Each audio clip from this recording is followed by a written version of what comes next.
So it's good to be with you. I want to begin with a word just to express my solidarity with Ukraine and also to express my empathy to you as students, especially those of you whose studies have been interrupted by this terrible and pointless war.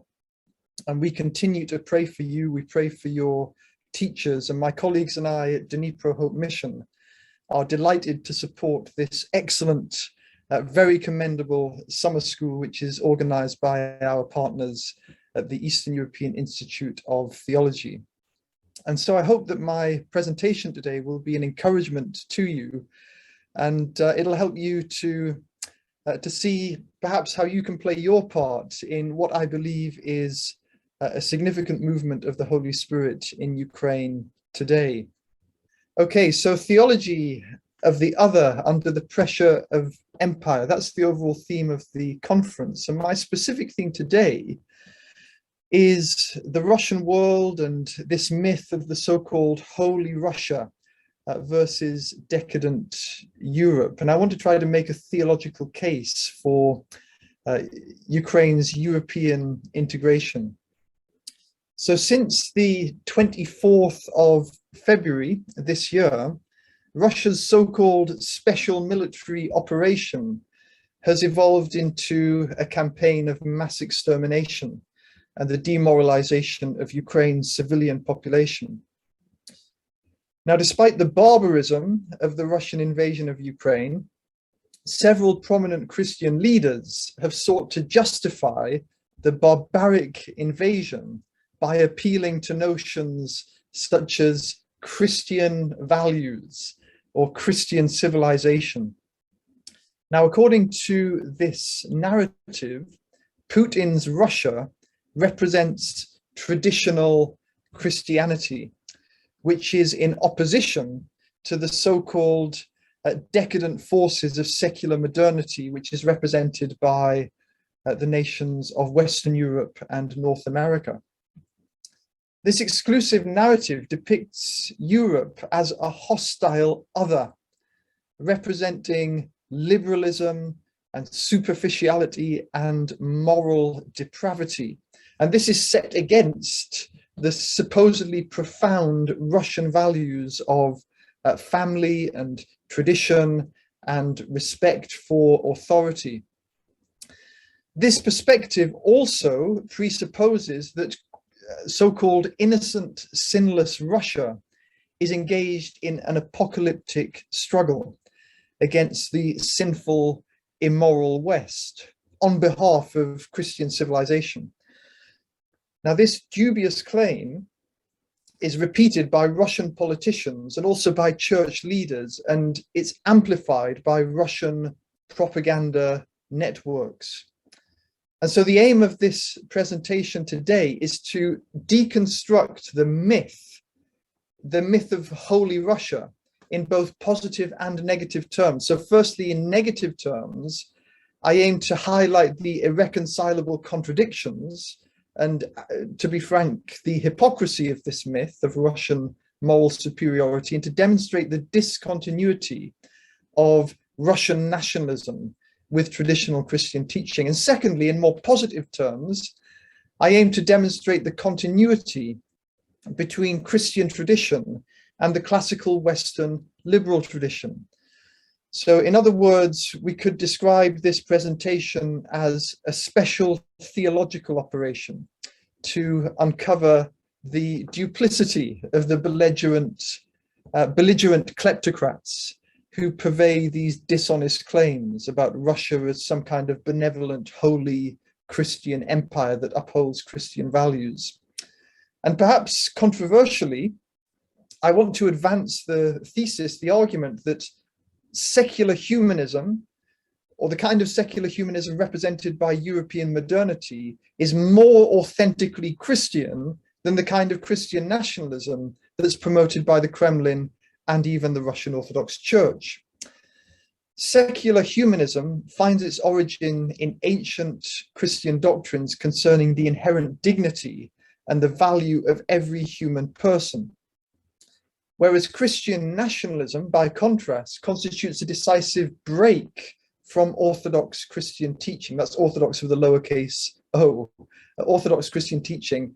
And it owes its provenance more to pagan myths about blood and soil than it does to biblical teaching concerning the dignity and freedom of every human being.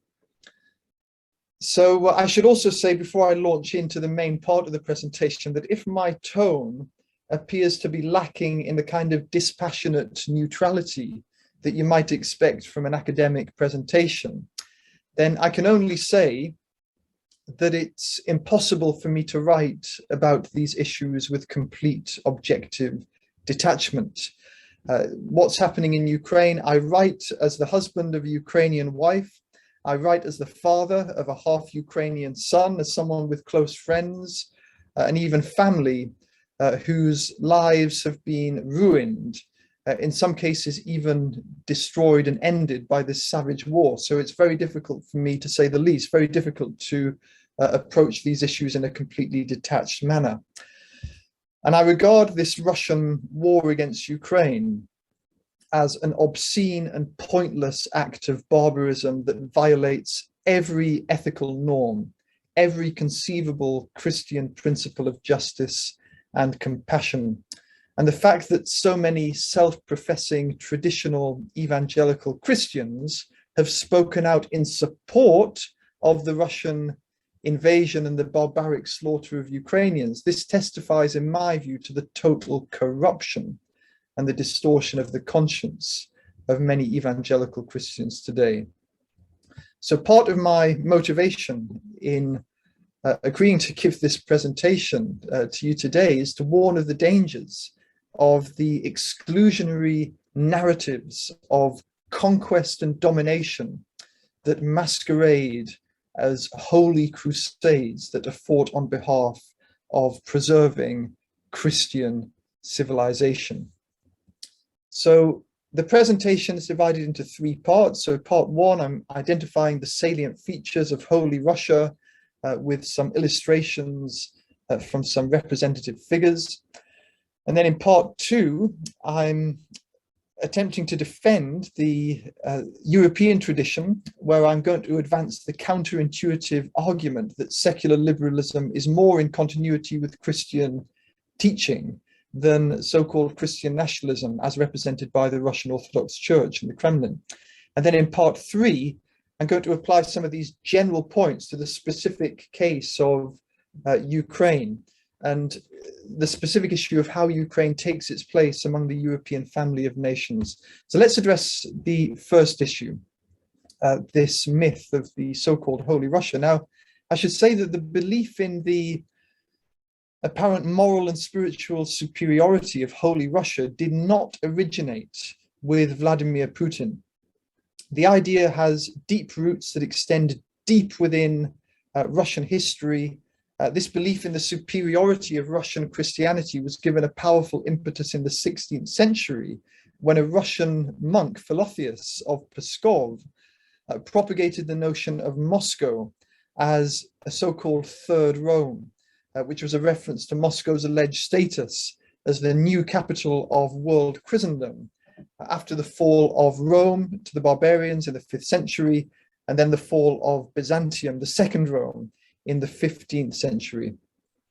And yet the question of whether Russia can be considered a Christian nation, whatever that means, is very disputable, to say the least. One of the basic lessons that we learn from the history of Christianity is that not everything that flies under the banner of Christianity is truly Christian. The latest example of a corrupt tyrant who invokes Christianity for his own purposes is the Russian dictator, Vladimir Putin. And since he came to power in the year 2000, the Russian dictator has made conspicuous shows of piety for the benefit of Russian-sponsored media. So you'll often see Putin being photographed lighting a candle in an Orthodox church or receiving communion from an Orthodox preach, making a sign of the cross or whatever within a church setting. And this veneer of piety gives the dictator the opportunity to promote his Orthodox Christian credentials and to disparage the supposedly godless West to the Russian masses. The elevation of Russia and the disparagement of Western civilization has become a constant feature of the Kremlin's public statements, especially since the first Russian invasion of Ukraine. Let's not forget that Russia's already invaded Ukraine in 2014.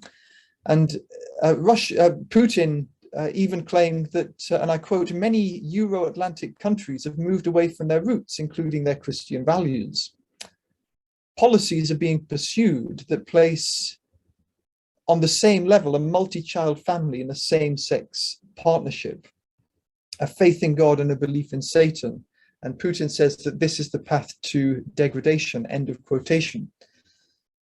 Now, such representative statements by senior Russian politicians demonstrate the notion of Holy Russia finds expression not only as a church doctrine, but also as a political ideology. Unsurprisingly, Putin's appeal to Christian values is fully endorsed by the Russian Orthodox Church hierarchy. The Orthodox Church's influence on the Putin regime even extends to active involvement in drafting new legislation issued by the Russian government. At the head of the Russian Orthodox Church is the former KGB informer and militant Russian nationalist. His name is Vladimir Gundyaev, and he became known as Patriarch Kirill of Moscow in February 2009. And since becoming Putin's patriarch, Gundyaev has issued many public statements denouncing the alleged moral depravity of the West, which he contrasts with the supposed moral and spiritual superiority of Russia. His statements include several homophobic tirades in which he refers disapprovingly to gay pride parades that had taken place in Western countries. And in March 2022, this perverse fixation with homosexuality was apparent in a sermon that Gundyaev made, in which he cited Ukraine's tolerance of homosexuality as a moral justification for Russia's invasion of Ukraine. So Gundyaev appears to share the view of Putin that Russia has been given a special role by God to save the world from liberals and gays. He seems to believe that the war in Ukraine is some kind of metaphysical struggle in which Russia, with its traditional values, symbolizes good, whereas Ukraine and the West, with its tolerance of homosexuality, represent evil. The ideological affinity of the Putin dictatorship and the Russian Orthodox Church hierarchy is easy to understand. Both Putin and Gundyaev have inherited this notion of the so-called symphonia, which dates back to Byzantium over 1,000 years ago. And according to this idea of symphonia, the church and the state are supposedly ordained by God to work in concert, where the church provides the moral authority and the state provides the political authority to govern the people. So that's fairly easy to understand. But what's harder to explain is the sympathy within general Russian society and in the non-Orthodox Christian community to the Kremlin's rigid policy. Sometimes in the West, we hear about Putin's war, but unfortunately, it's not true. It's not just Putin's war, it's the Russian people's war, because all of the indications and the surveys show that the Russian people support this war, including the non-Orthodox Christian community within Russia. And often, there's very little to separate Russian Protestants, including Baptists and Pentecostals, from the Russian Orthodox in their political preferences. So in 2014, in response to the Russian invasion of Ukrainian Crimea and Ukrainian Donbass, the Russian Baptist Union published a statement of support to Vladimir Putin, which commended the Russian dictator for upholding Christian family values. So in both the Russian Orthodox Church and in many Orthodox churches, we see this same yearning for a so-called strong hand, as well as anti-Western sentiments and a passive tolerance of legal nihilism, a nostalgia for Soviet communism, and widespread nationalism and anti-democratic ferment. And in part, this can be explained by fear, in part by ignorance or the lack of available information, and in part by religious traditions within Russia that encourage conformity and submission. Now, part of the problem is that Christians, both in Russia and in Ukraine, have no tradition of thinking theologically or biblically about political events. And this helps to explain why the response of so many Christians to the authoritarian, corrupt regime, firstly of Viktor Yanukovych and also of Vladimir Putin, the response by Christians to these dictators has not only been devoid of a theological basis, but has sometimes directly contradicted fundamental biblical theological principles. So many were persuaded to acclaim Putin's rise to power as a quote-unquote miracle of God. This is the words of Gundyaev in support of Putin. Christians have actively supported the Russian dictator despite his obvious corruption and his willingness to murder journalists, his willingness to murder political opponents and even ordinary citizens who were opposed to his rule. So in the same way that most Christians in the Third Reich supported Hitler, why did Christians in the Third Reich support Hitler, by the way? This is the question to the historians. Why did Christians support Hitler in the Third Reich? They supported Hitler because Hitler promised to restore traditional Christian values to Germany, to make Germany great again after the chaos and the perceived decadence of Weimar Germany. And so we see history repeating itself. We don't learn from history. We see how Christians today in Russia decide to support Vladimir Putin in the belief that he is reimposing traditional Christian values after the moral degradation of the Boris Yeltsin era. So while they disparage the West for its so-called immorality and decadence, the Russian president and his patriarch preside over a nation that is characterized by endemic corruption, by base populism, by endemic substance abuse, alcoholism, criminality at every level, including within the law enforcement agencies. In Russia, we see the total absence of the rule of law. Russia is consistently identified as one of the most corrupt countries in the world. It's ranked alongside certain failed states in sub-Saharan Africa.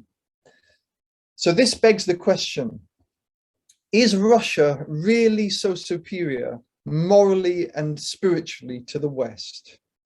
Is Russia truly a special case of a virtuous Christian nation? And we can also ask the question, is the situation really so bad in Europe? And if traditional Russia, with its high-minded Christian values, is so spiritual, is so holy and so profound, something has gone seriously wrong. Something's gone wrong in the conversion of this spiritual vitality into anything that would resemble public virtues, justice, integrity, honesty, peace, or compassion, which are almost completely absent within the Russian public sphere. And so one wonders, if Christian faith is so strong in Russia, if there's so much vitality in Russia, then why are Russian Christians so incapable of translating this faith into social virtues that would promote the public good? So, for example, why has lying become such a universal feature in a country where up to 85% of the population claims to follow the one who claimed to be the way, the truth, and the life? It was one of the most shocking things. I experienced a major culture shock when I visited Moscow, and I spent some time at Moscow State University in 2011 to learn the Russian language. Just how widespread lying was within Russian culture. It was quite a culture shock to me personally to experience this and to discover that actually within Russia, there isn't really a social taboo against lying.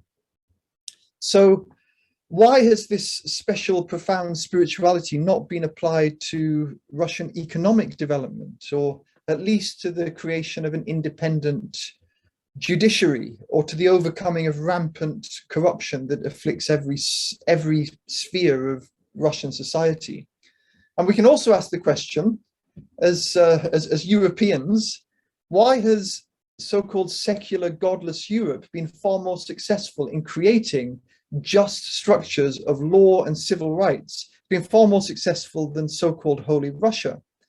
And if Russian people with their traditional values are so spiritual, why are they incapable of converting this spirituality into at least a basic respect and courtesy? So it seems that the face of the so-called Antichrist in Europe is very poorly covered and easily discerned by these Ruski Mir thinkers, these Russian world thinkers. And it seems peculiar that Holy Russia remains completely untouched by the same kind of malevolent influences that apparently afflict Europe. If we think about the teaching of the scriptures, doesn't it say in the book of Revelation that the beast, the apocalyptic beast, was given power to wage war against God's holy people and to conquer them, and was given authority over every tribe, over every people, over every language, and every nation? That's in Revelation chapter 13, verse 7. So upon closer inspection, it's easy to discern the bogus character of the claim concerning the special spiritual vitality of Russia as a holy nation that upholds Christian values. The invocation by Putin and his followers of conservative Christian values amounts in reality to little more than a religious fig leaf for Russia's aggressive expansionist policies towards its neighboring territories, and also its repressive policies against non-conformist religious groups within its own boundaries, and also over the territories which it now forcibly occupies, including, tragically, in large parts of Ukraine. Now, this Holy Russia represents a distorted form of Christianity, which is being used as a tool in the Kremlin's anti-Western propaganda war. And it's this kind of distorted imperialistic Christianity is even further removed from Christian tradition than secular humanism. And I'm going to try to explain what I mean by this in the next section. So why is secularism more Christian than Christian narrative? So we're moving now to the more positive aspect of the thesis, where we make this claim, this positive claim on behalf of European civilization. So in the view of the head of the Russian Orthodox Church, Gundyaev, the reason why Russia invaded Ukraine was because so-called external and hostile dark forces had disrupted the consciousness of the unity of the Russian, Belarusian, and Ukrainian people. Now, by the term external, hostile, and dark forces, what Gundyaev was referring to were such so-called demonic notions, Western notions, such as democratic accountability, civil liberties, free speech, universal human rights, tolerance, and the rule of law. Now, instead of these supposedly malevolent principles, what the world, what Europe, what Ukraine really needs, according to the head of the Russian Orthodox Church, is a top-down imposition by the church state of so-called traditional values, values of loyalty to your own country, to your family, the assignment of clearly defined gender roles where women are supposed to remain at home and care for domestic duties, whereas men have a public role in positions of authority. We also see that Gundyayev means by traditional values, he means the discrimination against sexual minorities, most specifically homosexuals, and also the persecution of religious and political dissidents. And by traditional values, he also has in mind respect for authoritarian or autocratic political and ecclesiastical authorities. Now, in contrast to the Russian Orthodox Church, with its tradition of symphonia, some expressions of Protestant Christianity tend to adopt a more critical approach to political power and to the concept of the state church. Now, churches that stand within the tradition of the radical Reformation, and I should declare to you all now that this is the tradition from within which I speak as an Anabaptist and Mennonite. This is the tradition from within which I speak. And according to this tradition, we've understood that when the church and the state are brought into the totality of a single authority, the church ceases to be a church. And standing within this tradition, I would maintain that the whole notion of a Christian nation under the authority of a national church, as well as the ethnocentric distortions of the gospel, such as pan-Slavic messianism, these should be rejected as idolatrous distortions of the gospel. The cause of the gospel is not advanced when Christians occupy positions of privilege and power within the state. The so-called Christian nation or the national church, the idea of a God-bearing people, these should be regarded not as sacred archetypes, but as oxymorons, as profane illusions. The alliance of the church and state, any attempt to impose traditional Christian values through aggressive legislation or the force of arms, is morally bankrupt. It's devoid of any biblical basis.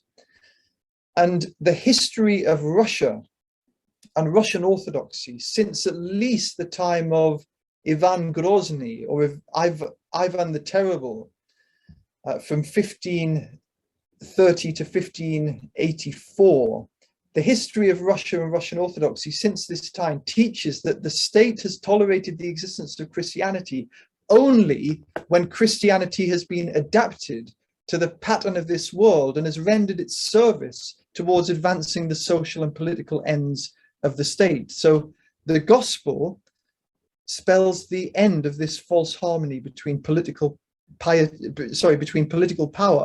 and Christian piety. I should also note, this is a bit of a footnote, that the whole idea of traditional family values has no place in the life and teaching of Christ. It was never part of Christ's gospel message.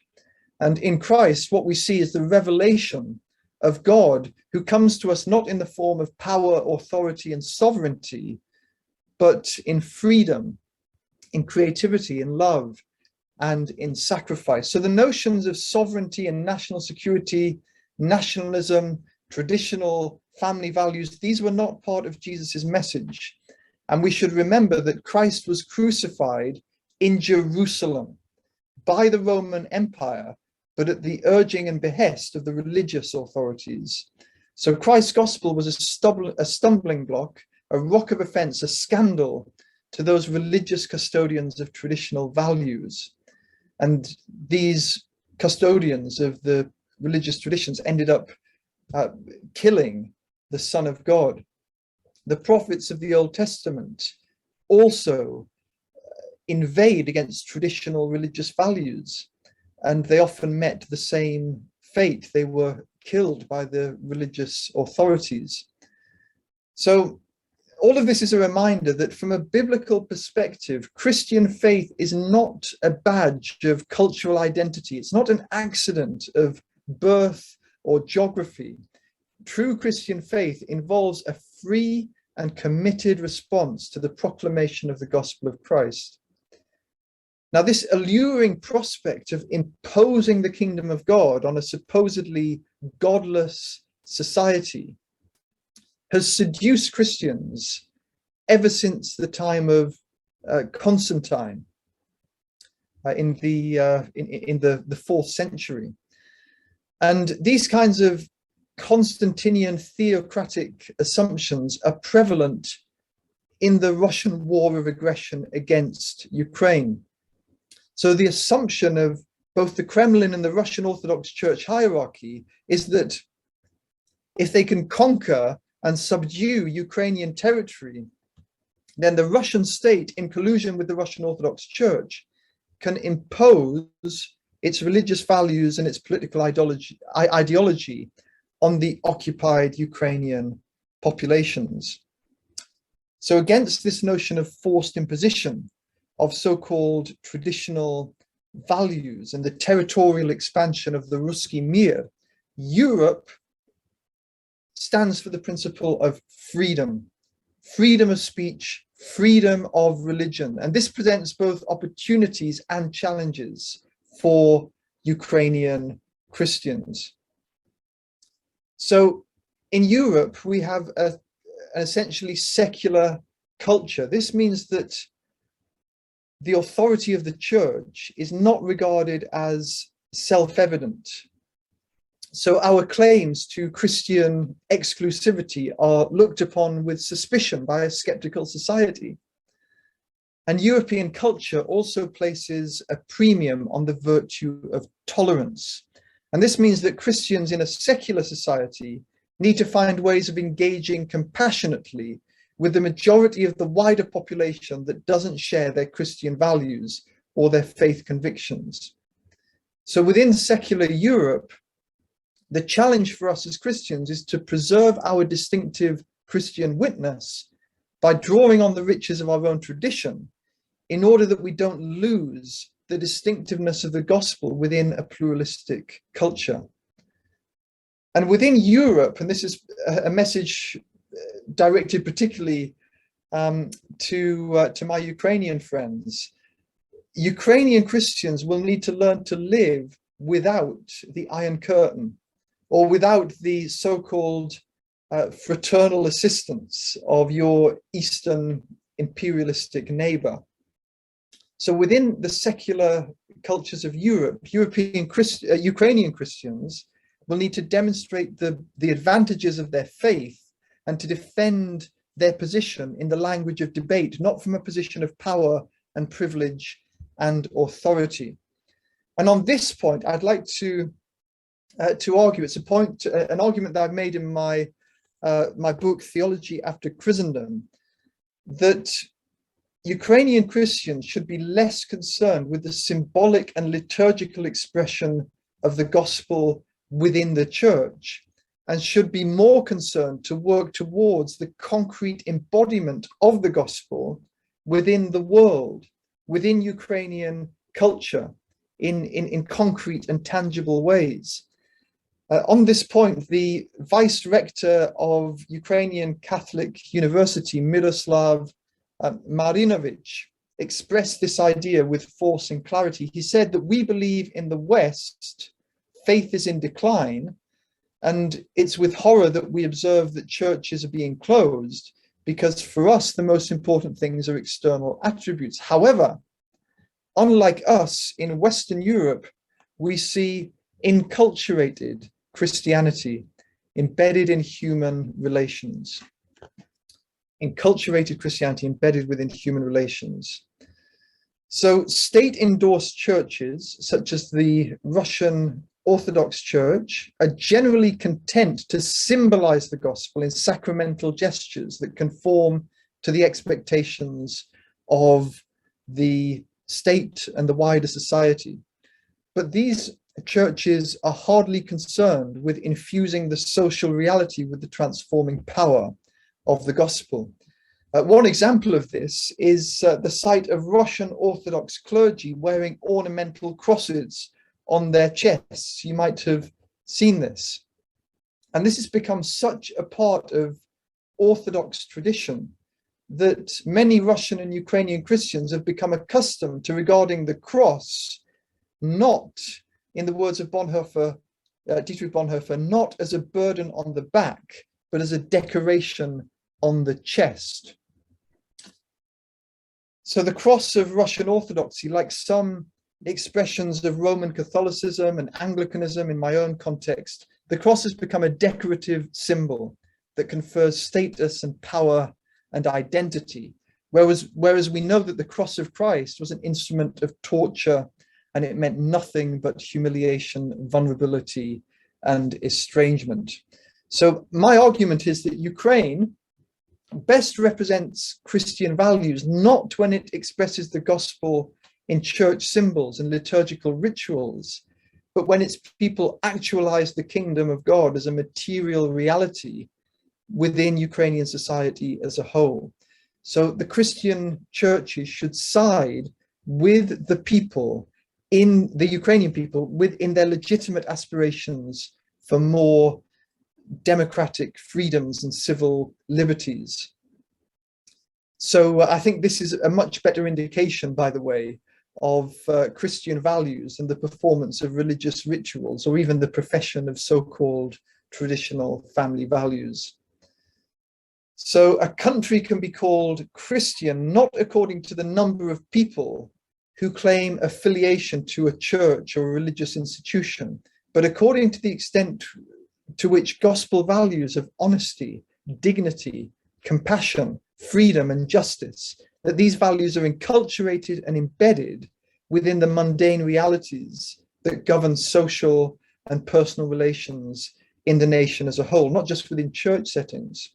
So according to this criterion, even the most secular states in Europe, such as Denmark and Sweden, are more Christian than Holy Russia, with its authoritarian despotism and its corrupt law courts. So in connection with this argument, there's an obvious need for theological reflection, not just on the geopolitical issues, but on the cultural, spiritual, and specifically religious aspects of this current debate about the integration of Ukraine into the European family of nations. So this is the question that's going to occupy me in the third and final part of the presentation. So I'm going to offer some thoughts and reflections based on my own experience of being engaged in ministry and mission in Ukraine, and conversations that I've had with people like you, the emerging generation of Ukrainian theologians. So in order to facilitate Ukraine's integration into the European civilization, Ukraine's Christian community will need to play its part in deconstructing the false narrative that portrays Russia as a defender of Christianity against the decadent and so-called godless anti-Christian Europe. And Christianity can help Ukrainians to imagine the possibility of what it's like to live in a country without constantly having to bribe public officials, such as is the case in Russia and many other nations in the former USSR today. And I think ever since the collapse of the Soviet Union, Ukrainians have been faced with a choice, either to align with a democratic Europe, or to align with an autocratic Russia. And Ukraine is not a kind of whole or self-sufficient entity. Ukraine is part of European culture. It's part of the European geographical and cultural space, and especially its core the core of European culture, which is the tradition of Christianity. Now, my argument is that if Ukraine remains outside of Europe, then Ukraine will remain in a cultural limbo, where powerful forces and vested interests will try to harness Ukraine's economic, political, and cultural capital in order to serve their own agendas. And the Ukrainian people will remain as pawns in this civilizational battle between East and West. And outside of Europe, all that awaits Ukraine is a new era of Russian-led serfdom. What does this mean? It means no independent law courts. It means no free elections. It means no education, no access to modern medicine and healthcare. It means no free enterprise, no freedom of movement, because it's only within an open society in a free world that Ukraine can overcome its cultural and also its educational, scientific isolation as Ukraine emerges from the cul-de-sac of economic stagnation and endemic corruption that's plagued Ukraine ever since independence. So Ukraine, my argument is that Ukraine needs to be thought of as a quintessentially European nation, not primarily in terms of just history and geography, but also in terms of the aspirations of the Ukrainian people for an open and democratic society, a society that lives under the rule of law. And this principle of Europe is the principle of coexistence, of tolerance, of plurality, of unity in diversity, and a new emerging generation of Ukrainians is emerging today which cherishes these values. And I couldn't give a lecture on Ukraine without referring to Taras Shevchenko. Some of you might be aware that I'm currently learning Ukrainian. I came across this amazing quotation from one of Shevchenko's poems in his Kobzar collection. And in this poem, I think he gives some really good advice to his compatriots, which also applies to us today. And Ksenia, I'm going to ask if you could please unmute your microphone and read this Ukrainian quotation. I don't want to murder Taras Shevchenko with my English accent. So Ksenia, if you could read this quotation, please. Ви учіться, брати мої, думайте, читайте, і чужому навчайтеся, і свого не цурайтесь. Щиро дякую. So this is, I just think it's a great quotation, and this is my attempt to translate it. Shevchenko says, learn from the foreigner, but do not be ashamed of the familiar. Learn from the foreigner, do not be ashamed of the familiar. So Shevchenko was not merely a great Ukrainian poet, he was also a great representative European poet. And the principle of openness to both the foreign and the familiar is quintessentially European. So while we should cherish the values of pluralism and diversity, European culture also seeks to preserve for each person the special role and unique dignity of each individual. Now, some of you might ask, and this might be an objection to what I've said so far. So you might ask, well, what will happen to Ukrainian Christianity, to Ukrainian Christian traditions within a secular European future? Now, the honest answer is that they'll need to compete freely with other worldviews and ideologies that currently inhabit the Ukrainian public sphere. And churches with a pluralistic culture need to express their convictions without invoking authority. But the thing is that as these traditions begin to, as Christians begin to engage with each other, engage with other ideas, then they discover the riches of their own tradition, and they also grow in credibility among the general population. So my plea, it's not so much an argument, but a plea or an encouragement to the churches in Ukraine is to transition from being closed sacramental institutions that seek the patronage of the state to becoming open movements on behalf of justice and peace and compassion. These are gospel imperatives. And Ukrainian Christianity in the future should be associated with the future, not with the past.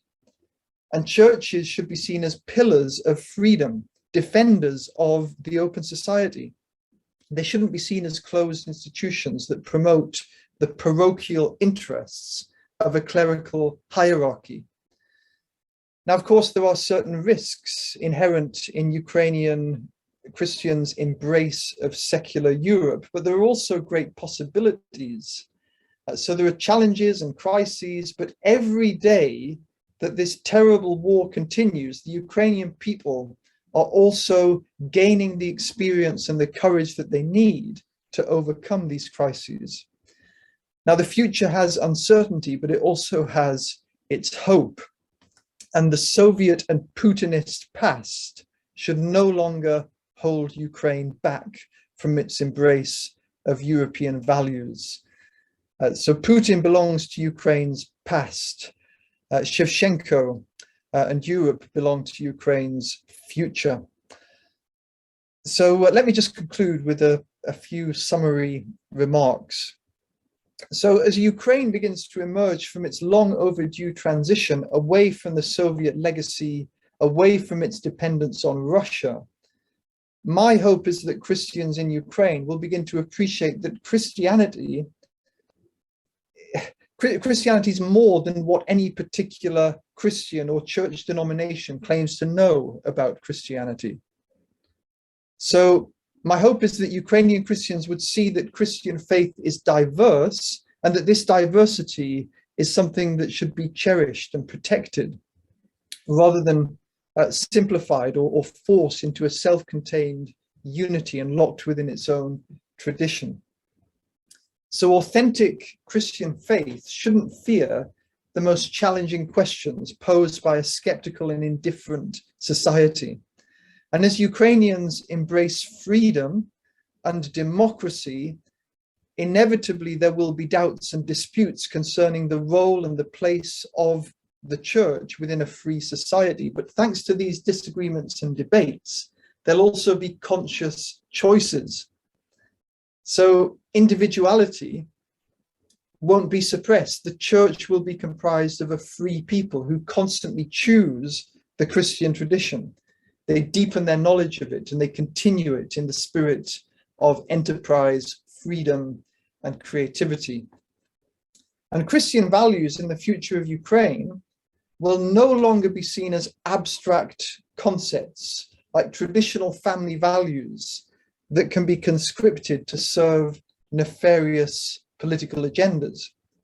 Christian values in Ukraine rather should signify incarnated realities, realities that infuse the social, cultural, and political and economic space in ways that lead to the promotion of justice and peace and compassion, including within everyday interpersonal interactions. So within secular Europe, Ukrainian Christians will find themselves living in an unfamiliar world. Few people will share our religious convictions, but this competition will make us stronger and will hone our skills in giving an answer to everyone who asks of us to give a reason for the hope that is within us, to quote 1 Peter chapter 3, verse 15. So the Christian tradition will receive the opportunity to undergo a renewal and to become more relevant. The values of Ukrainian Christians will demonstrate their power to persuade without the need for top-down impositions from the church or the state authorities. So Ukrainian Christianity has already started to move away from the defunct and discredited Russian Orthodox tradition and towards an open future. And yes, within this open future, the risks of decline and irrelevance are many, but the prospects for renewal are even greater.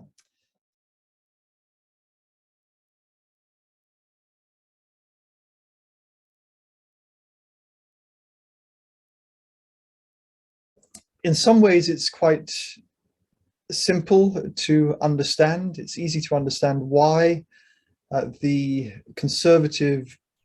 political conservative movement would support Putin. First of all, Putin is white. He's seen as the leader of a white Christian empire. He's seen as, the term is anti-woke. So he persecutes homosexuals and transsexual people. I sometimes, just for entertainment purposes, watch the American conservative propaganda channel Fox News, just to understand the thinking of right-wing conservatives in America. And if you watch the propaganda at the moment, you think the greatest threat that is confronting America right now is gay people and transsexual people. Not the fact that they had a president or a former corrupt president who tried to lead an anti-democratic coup to seize power. I'm talking here, of course, about Donald Trump. There's very little reference even to Russia, and even some of the right-wing commentators on Fox News are quite open about their support of Vladimir Putin. So the question is why? Why would they support Putin? Well, Putin is regarded as a kind of Christian crusader. He's someone who is a Christian warrior. He's planting his flag on the side of traditional Christian values. He's taking a stand for family values. And actually, I've done a little bit of research into this, Dennis. It's quite interesting to see the extent of the cooperation between conservative Christian organizations, such as the World Congress of Families, which is working in very close cooperation with organizations that are linked to and funded directly by the Kremlin. So we've seen the ways in which Kremlin propaganda is spreading among the American population through these right-wing conservative channels. And we also see the witness of, the influence of conservative, traditional, evangelical Christianity and the ideological affinity that this creates between Putin's Russia and Donald Trump's America. So it's no coincidence that Donald Trump was a big fan of Vladimir Putin. Ideologically, they were, let's say, bedfellows. And there are other underlying similarities as well. But I think that hopefully answers your question about why the Russian exclusivist imperialistic narrative finds a receptive audience, even among Western evangelicals.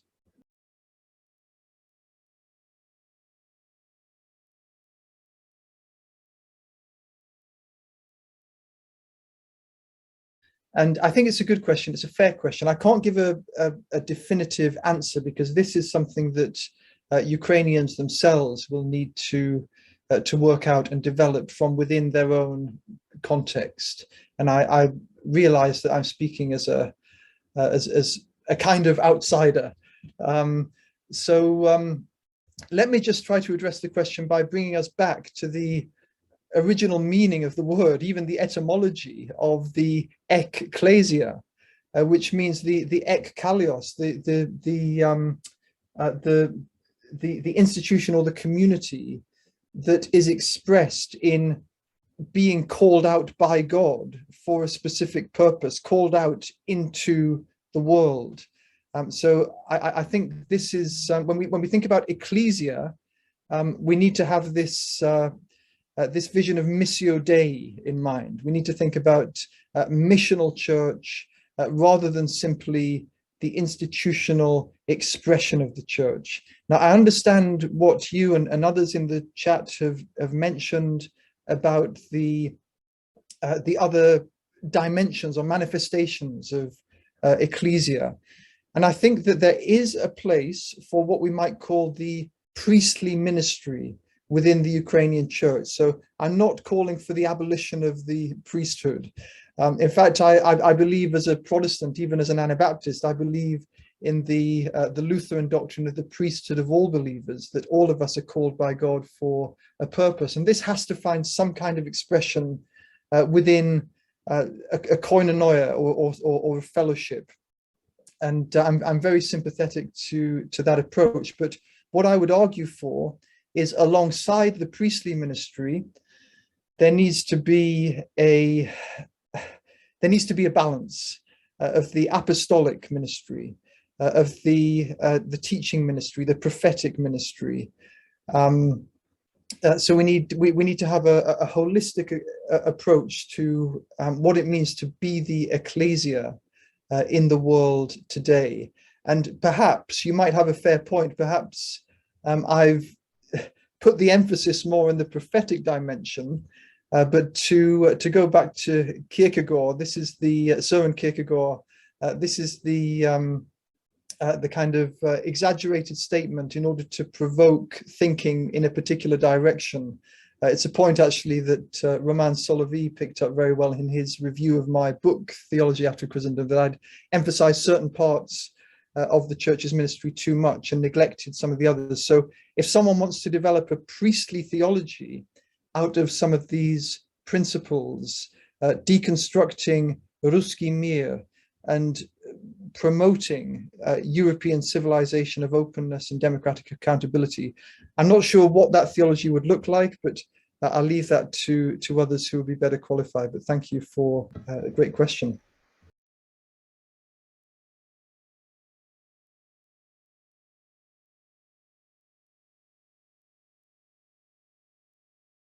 It's a helpful reminder that there are disagreements within even Western Protestantism concerning the role of the state and the church and the different relations.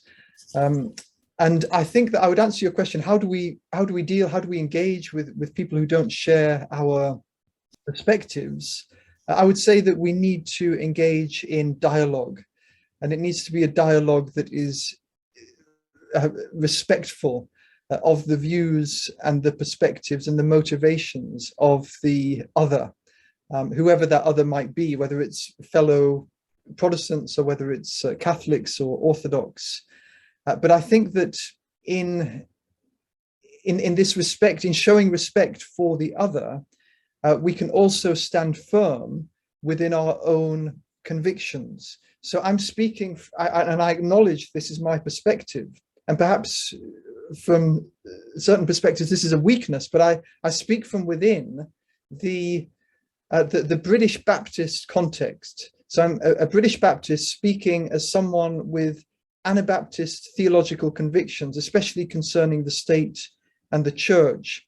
And I remain convinced, having done a detailed study of church history, especially within the United Kingdom, that the alliance of the church and state, any attempt to impose Christianity onto a so-called secular or godless population, it's not just that it's morally wrong, it's also that I don't see any biblical basis. I don't see any biblical basis for this approach, which would attempt to impose the kingdom of God by aggressive legislation, by force of arms, by a so-called state church. And if we want to learn about this, just look at what's happening in Russia right now. Russia is one of the most Christian nations in the world. I think up to 80% of the population claim to be Orthodox Christians. So we see that what we have, instead of a genuine movement of spiritual vitality, what we have is a very thin veneer of civic religion, which doesn't lead to spiritual renewal. It doesn't lead to revival. It just creates a kind of nominal attachment to the history and the culture of, the great holy Russian nation, so-called. This doesn't just apply to Russia, by the way. I could also apply the same critique to my own country, the UK. We have our state-endorsed official church, the national church, the Church of England. And I also grew up within this context, so I could apply the same critique there. And I should also say that I make myself very unpopular among my Armenian relatives. I said my wife is from Ukraine. She's actually originally from Armenia. She grew up in Ukraine, and my in-laws are very proud Armenians, and they like to remind me that Armenia was the first Christian country. And so I make myself very unpopular at the dinner table conversations when I say that this perhaps isn't such a great thing, not something to be so proud of.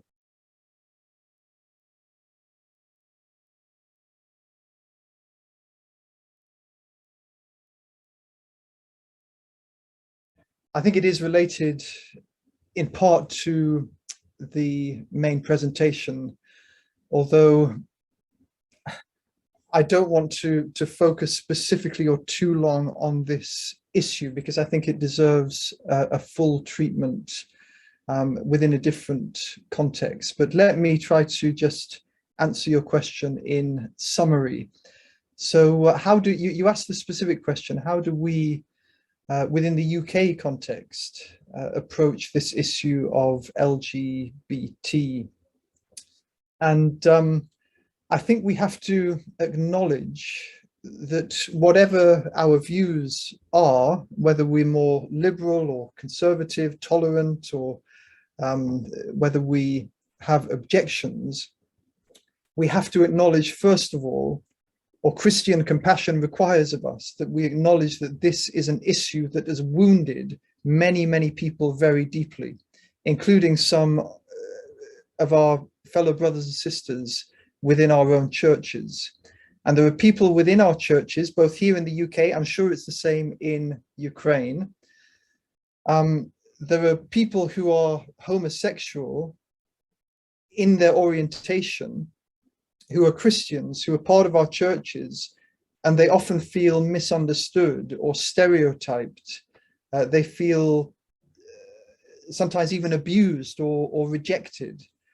And I think we need to acknowledge the integrity of people's identity as homosexuals. Now, this doesn't mean necessarily that we need to assume an affirming approach to the issue of homosexuality as Christians, because it's the biblical teaching, and this is the basic common ground that we have as Christians, that God created humanity to be male and female with the intent that they should become one flesh. And this is the underlying conviction, if you like, that undergirds our thinking about this contentious issue. And we might also say, on the basis of certain biblical texts, that the Bible rejects homosexuality or homosexual acts as something that are unnatural or a departure from God's intentions. But at the same time as maintaining this theological conviction, we acknowledge that the factors that contribute to a person's sexuality are often very complicated and deep-seated. It's not simply a matter of personal choice, that there are deep identity, even existential issues underlying a person's homosexual orientation. So we should always, in my view as Christians, we should always respond with grace and compassion. This was quite an issue when I was, Denise mentioned that I did some work at Donetsk Christian University about 10 years ago when I was working on the faculty there. And Donetsk, back in 2012, I think it was about to hold its first gay pride event. And there were Christians, evangelical Christians, who were literally shoulder to shoulder with communists and with representatives from fascist organizations like Rodina, who went to this march to protest. And they were literally throwing dog dirt at the people who were participating in the gay parade. And so the question that I would have, the provocative question that I would put to my Ukrainian friends is, where was Jesus in that situation in Donetsk? Was he standing alongside the people throwing dog dirt at the gays? or was he standing alongside the gay people themselves and demonstrating solidarity with them? I have certain opinions and views on this, but I leave it to you to decide.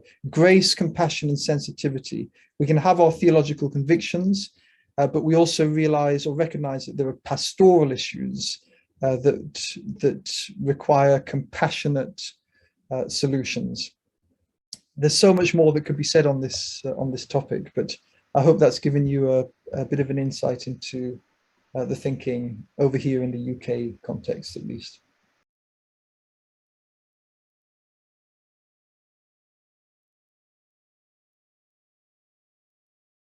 About the idea of so-called canonical territory. This is part of Russian Orthodox teaching. It's also part of more generally what we might call Christendom thinking, which associates the advance of the faith with territorial expansion. Now, this is fundamentally, biblically, theologically, a mistake. It's what we might call a category mistake. The kingdom of God does not come through observation. These are the words of Christ himself. God is not some kind of estate agent who divides territory between different nations.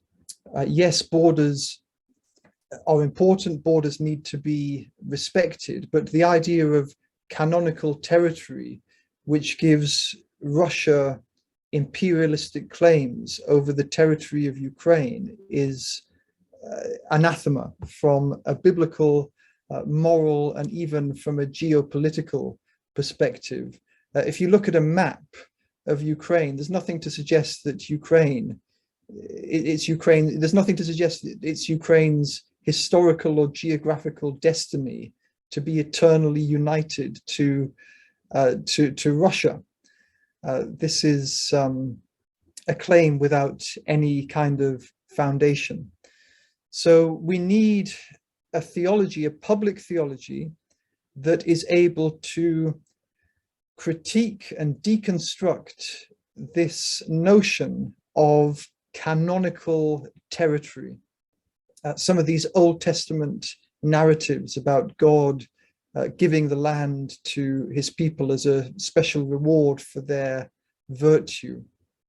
We need theological engagement with this topic, and ideally these theological engagements need to come from within orthodoxy itself, from within Russian Orthodoxy, because I can speak as an outsider and I can make a critique, but my voice will have very little currency, as will many of our voices among our thinking about Russian Orthodox, even Ukrainian Orthodox friends who might have similar Christendom convictions in their thinking. So we need to engage theologically with the issue. This is why public theology is so important for Ukraine right now. It's so important that you, as the emerging generation of Christian scholars in Ukraine, that you engage with these issues, these topics, not simply with arcane disputes about metaphysical issues within Christian doctrines, but things that are actually happening right now. Because these notions that Valery mentioned about sacred, holy, canonical territory, this is not simply a religious doctrine, it's also a political ideology. And it's an ideology that is not simply a matter of theory and ideas, but it's having devastating real life impacts on people in Ukraine today, as you know, as you all know only too well.